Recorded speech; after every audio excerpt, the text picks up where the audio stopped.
Le mont Saint-Michel est assoiffé, il n'est entouré d'eau que 50 jours par an. La cause, l'ensablement de la baie. Les fautifs, une digue construite pour se rendre au mont et servir de parking aux 3 millions de visiteurs annuels, et un ancien barrage récemment détruit, remplacé par celui-ci, dans le but de réparer les erreurs du passé. Le mont Saint-Michel est un rocher merveilleusement construit et il est ce qu'il est parce qu'il est là où il est.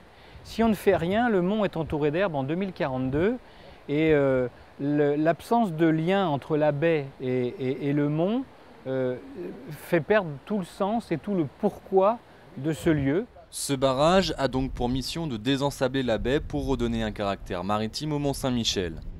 138 mètres de long pour couper le Couesnon dans toute sa largeur, un petit fleuve côtier qui va permettre aux 8 vannes secteurs de jouer un rôle décisif pour le désensablement. Première étape, la marée monte, les vannes bloquent la mer et le Couesnon. Deuxième étape, les vannes s'abaissent et la mer remplit le fleuve en se déversant. Au fond, les sédiments sont bloqués. Troisième étape, les vannes remontent progressivement, donc prolongent les effets de la marée descendante. L'eau est cette fois sous-versée pour amplifier le drainage des sédiments vers le large. D'ici, la vue est plutôt sympathique et les touristes ne s'y tromperont pas. C'est pourquoi l'aspect esthétique du barrage était important, à l'image de ce balcon maritime.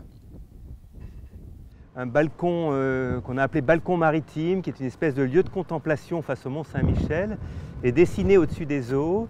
Il est accompagné par le pupitre des lettres, qui est un élément en bronze qui fait une centaine de mètres de long et sur lequel des inscriptions écrites témoignant de la vitalité du mont Saint-Michel dans sa grande période du Moyen-Âge et après est intégré. Les symboles, les blasons de la Bretagne et la Normandie qui signifient finalement le rapprochement à travers le Couesnon entre ces deux régions.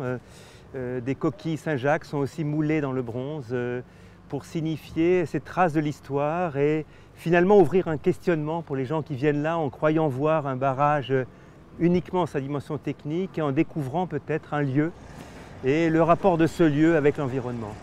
Un environnement qui dans 20 ans, selon les effets escomptés, aura bien changé. Le mont sera entouré d'eau 150 jours par an.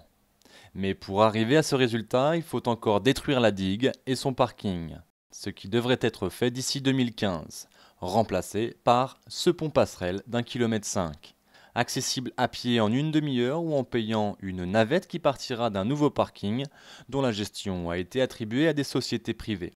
Un coût global estimé à 200 millions d'euros, un coût sur financement public, sur apport des collectivités de l'État et de l'Europe à 164 millions d'euros, la différence étant renvoyée à une délégation de services publics, en gros à un financement privé, pour compléter la réalisation des investissements. Conséquence, le prix actuel de 4 € pour le parking sera augmenté, plus le tarif de la navette pour éviter 1 heure de marche aller-retour. Les touristes voudront-ils encore payer 8 € pour enfin visiter l'essentiel du mont, son abbaye ?